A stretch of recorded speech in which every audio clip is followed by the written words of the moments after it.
Ikhwani rahimakumullah, kali ini kita akan bahas kapan sedekah terbaik, ya, atau kapan waktu yang terbaik untuk bersedekah.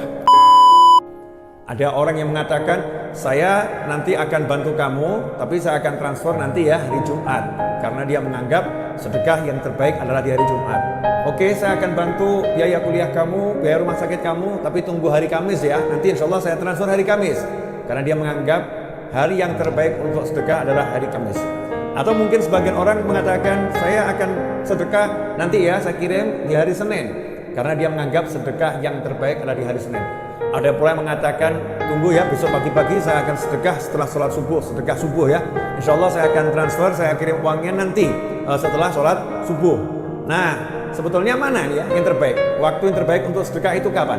Ikhwani rahimakumullah, sedekah ini adalah ibadah amal yang luar biasa, karena sedekah ini punya fungsi yang banyak. Di antaranya akan menjadikan harta yang kita sedekahkan itu barokah, kemudian harta itu dilindungi oleh Allah Subhanahu wa taala, karena begitu kita menyedekahkan harta kita di jalan Allah taala, Allah mengatakan siapa yang mau pinjamkan hartanya kepada Allah Subhanahu wa taala, siapa yang mau minjamin Allah gitu, maka begitu diterima sama Allah Subhanahu wa taala, Allah yang menjaganya, Allah yang melindunginya, Allah yang melipat gandakannya, Allah yang mengembangkan harta ini menjadi jumlahnya banyak dan barokah.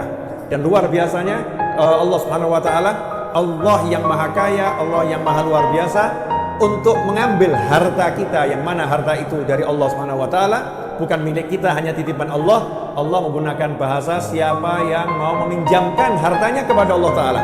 Allah meletakkan kita sebagai rekan bisnisnya Allah Subhanahu wa taala, padahal kita ini makhluk dan Allah sang pencipta kita. Karena Allah sayang kepada kita semua dan ingin menunjukkan rasa jaminan itu kepada kita semua. Aku yang meminjam, jadi jangan ragu, aku akan kembangkan, aku akan lipat gandakan, aku akan berikan keuntungan yang unlimited. Ikhwani rahimakumullah. Karena itu orang yang sedekah dalam lindungannya Allah. Orang yang sedekah akan dijauhkan dari petaka, dari bencana, dari musibah. Orang yang sedekah, kesalahannya akan diampuni oleh Allah Subhanahu wa taala. Allah taala akan mengampuni dosa-dosanya. Sangat banyak fadilah sedekah. Nah, karena itulah kaum muslimin dan muslimat, para sahabat radhiyallahu anhum ajma'in semua mengajarkan sedekah ini untuk semua orang. Jadi sedekah bukan milik orang kaya. Sedekah adalah milik umat Nabi Muhammad SAW. Setiap umat Rasulullah butuh bersedekah, karena umatnya Rasulullah butuh ampunan, umatnya Rasulullah butuh perlindungan, umatnya Rasulullah butuh dilipat gandakan pahalanya, umatnya Rasulullah butuh juga dilipat gandakan hartanya. Karena itu mau kaya, mau miskin, mau kuat, mau lemah, semuanya butuh untuk bersedekah. Kita butuh bersedekah. Nah, ikhwani rahimakumullah, lantas kapan ini, atau bagaimana caranya agar mendapatkan pahala yang terbesar, pahala yang teragung dari sedekah tersebut? Hal ini pernah ditanyakan oleh seorang sahabat kepada Nabi Muhammad Sallallahu Alaihi Wasallam, sebagaimana diterangkan dalam kitab Sahih Bukhari, Sahih Muslim dan kitab-kitab yang lain. Ja'a rajulun, datang seorang menghadap Nabi Muhammad SAW, kemudian berkata, ya Rasulullah, ayu sedekati a'zam ajran, wahai Rasul Muhammad SAW, sedekah yang paling besar pahalanya, yang paling agung itu yang seperti apa? Maka baginda Muhammad sallallahu alaihi wasallam menjawab, anta saddaqa wa anta sahihun syahihun takhshal faqra wa ta'murul ghina. Kamu bersedekah dalam keadaan kamu sehat, syahih, dan kamu sangat membutuhkan harta tersebut.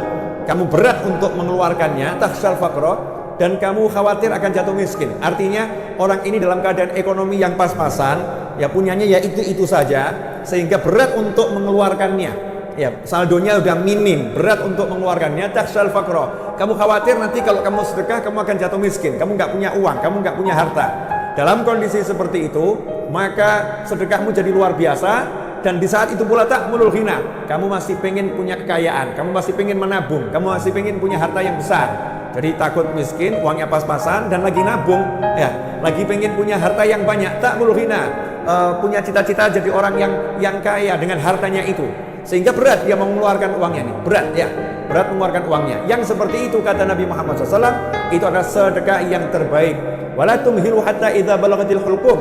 Ya, dan jangan pernah kamu tunda sedekah hingga datangnya ajal, sampai di kerongkongan ini, nyawa sudah sampai di kerongkongan, baru kamu berkata, qulta li fulan kadza wa li fulan kadza.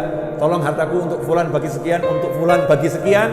Waqad kana li fulan. Padahal fulan itu sudah punya jatahnya sendiri. Ya, padahal itu harta yang disedekahkan sebetulnya itu milik fulan itu sendiri.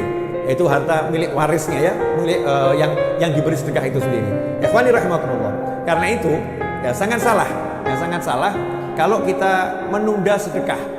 Jadi sedekah ini jangan ditunda, jadi segera dikeluarkan. Pernah seorang ulama lagi mandi di kamar mandi, kemudian dia teriak di kamar mandi manggil istrinya dengan suara keras, tolong serahkan itu kepada fulan, serahkan itu pada fulan. Lagi di kamar mandi ini. Maka setelah keluar dari kamar mandi dan harta yang ingin disedekahkan sudah diserahkan, istrinya nanya, kenapa kamu tidak tunda sampai kamu keluar dari kamar mandi? Ya, kemudian kamu ngomong baik-baik, tidak teriak-teriak, ngomong dengan saya dengan suara yang wajar saja, nggak harus teriak dari kamar mandi gitu. Padahal di kamar mandi makruh untuk berbicara dan lain sebagainya, kecuali untuk hal-hal yang memang dharuri. Maka saat itu dijawab oleh ulama tersebut, ya, karena saya khawatir kalau saya tunda sedekah saya, menunggu nanti keluar dari kamar mandi, saya tergoda oleh syaitan sehingga saya tidak jadi menyedekahkan harta tersebut karena hati saya telah berubah. Perjalanan dari kamar mandi, selesai mandi sampai keluar di kamar mandi, itu ada kesempatan syaitan untuk menggoda kita dan bisa merubah kita. Begitulah ulama, tidak mau menunda sedekah. Ikhwani rahimakumullah. Dan tadi Nabi kita Muhammad SAW menyatakan, jangan kamu tunda sampai nanti roh sampai di kerongkongan. Siapa di antara kita yang tahu kapan hidup kita akan berakhir?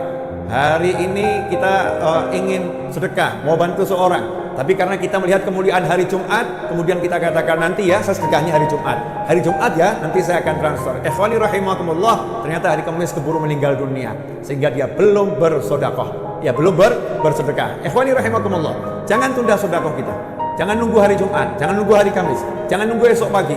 Karena sedekah yang terbaik adalah saat ini juga dan saat kita lagi berat mengeluarkan harta dan kita lagi pingin kaya. Saat ini juga menyegerakan amal, menyegerakan sedekah, itulah yang diajarkan oleh Nabi Muhammad SAW. Nah, kecuali kalau memang kita ini pas di hari Jumat, kita bersedekah, ya, nggak nunggu datangnya hari Jumat. Pas di hari Jumat kita sedekah, maka kita niatkan demi muliakan hari Jumat bisa sedekah. Di situ pahalanya luar biasa. Pas kita ada di hari Senin, kemudian kita sedekah, kita niat demi memuliakan hari kelahiran Nabi Muhammad SAW, saya sedekah. Nah, ini menjadi besar nilainya sedekah tersebut. Jazakumullah khairan. Mudah-mudahan yang sedikit ini memotivasi kita semua untuk menyegerakan sedekah dan tidak menunda-nunda sedekah kita kepada saudara kita. Dan satu hal yang penting, jangan pernah merasa kamu telah berbuat baik kepada orang yang kamu sedekahi. Jangan pernah kita merasa kita telah berbuat baik kepada orang yang kita sedekahi, karena sedekah itu hubungan kita dengan Allah Ta'ala, bukan hubungan kita dengan orang yang kita sedekahin. Begitu kita sedekah, kita lagi transaksi dengan Allah Subhanahu Wa Ta'ala, kita menjadi rekan dalam sedekah ini dengan Allah Ta'ala. Dan Allah menempatkan kita sebagai rekan, Allah memuliakan kita, mengangkat derajat kita, Allah mengampuni dosa kita karena ada orang yang mau menerima sedekah kita. Justru seharusnya kita berterima kasih kepada orang-orang yang sudah membukakan pintu untuk menerima sedekah kita semua. Jazakumullah khairan. Terima kasih. Mudah-mudahan berkah dan manfaat. Kurang lebihnya mohon maaf. Wassalamualaikum warahmatullahi wabarakatuh.